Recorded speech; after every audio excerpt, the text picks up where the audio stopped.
This segment sponsored by Foster Financial. It's time for Women's Wealth Wednesday, providing you with great financial resources. I have today Caleb Doan, who is the Vice President of Foster Financial. Hi, Caleb. Hi. How are you? I'm doing well. How are you doing? Doing well, too. Yes. So I'm excited about Wednesdays because we get some nuggets and gems dropped from you. And today we are going to talk about the widow's tax trap.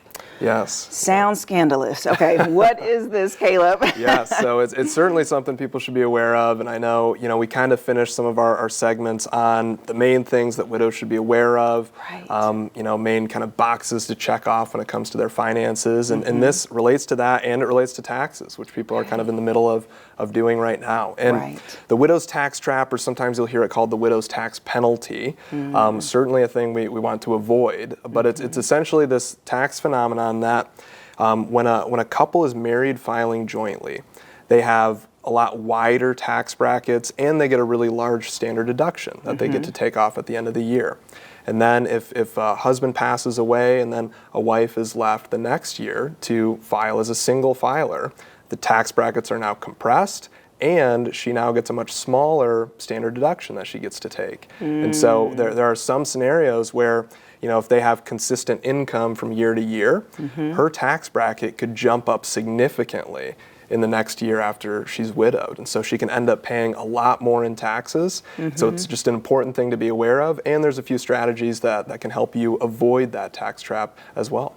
Okay, and is this something that a widow would be aware of? Or is it something that kind of, bam, pops out when you're doing your taxes? Yeah, unfortunately, it's a thing that people are so used to, being married, filing jointly for probably the last, 50 years. And so they're used to those tax brackets, they're used to that large standard deduction. And so it can absolutely end up being a really big surprise for people. And so just as an example of how this could impact somebody, let's say that there's a couple, of course, married filing jointly, they're retired, maybe in their mid-70s. Okay. So let's say that from Social Security together they bring in right around $40,000 between the two of them.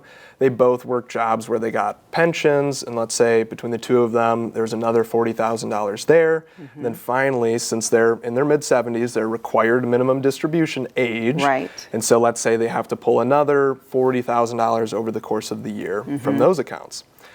If they're married filing jointly and they get to take that big standard deduction, they would be in the 12% tax bracket. So a pretty relatively low tax bracket to be in. Now let's say the husband unfortunately passes away. The next year the wife is filing as a single filer. So let's say her Social Security dropped to $25,000. Let's say both of those pensions were joint survivor pensions, and so she still gets the 40 grand from that and then still gets the 40 grand from the required minimum distributions. So her income actually went down from last year to this year because Social Security was reduced a little bit.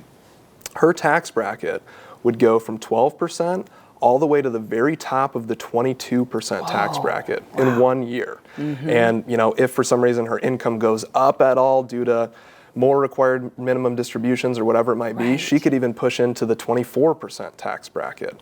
And so it seems unfair, because her income stayed the same. It's just the fact that those tax brackets are compressed and she gets that smaller standard deduction that all of a sudden she's paying a lot more taxes than what she was before. Wow, that's interesting and something that's so important to be aware of before, because you say there are actually strategies that one can take to avoid this or to remedy it? Yeah, absolutely. So there are a few really interesting life insurance strategies that can kind of be used with pensions, but I would say that the biggest strategy that we employ for our clients is leveraging Roth conversions earlier. Okay. And what those Roth conversions will do is actually reduce the amount of required minimum distributions that you have to take. Okay. So, for her, instead of having to pull out $40,000 and get pushed up into that 22% tax bracket, if she did a lot of Roth conversions before and we were kind of planning this kind of tax strategizing in advance, she might not have that required minimum distribution, and therefore she could stay in that 12% tax bracket. And so would this be before, though? Is this a strategy before she's widowed? Yeah, that's certainly a strategy before. One strategy after is something that we talked about a little bit last week, just on regular Wealth Wednesday is that qualified charitable distributions can Okay. still be leveraged by her. Okay. And so even that is something that you can do after the fact to reduce your taxable income. To reduce it. Wow. Wow. Okay. And so the best step for someone who is widowed, or I guess anyone who's married in that age range, should take these steps in advance.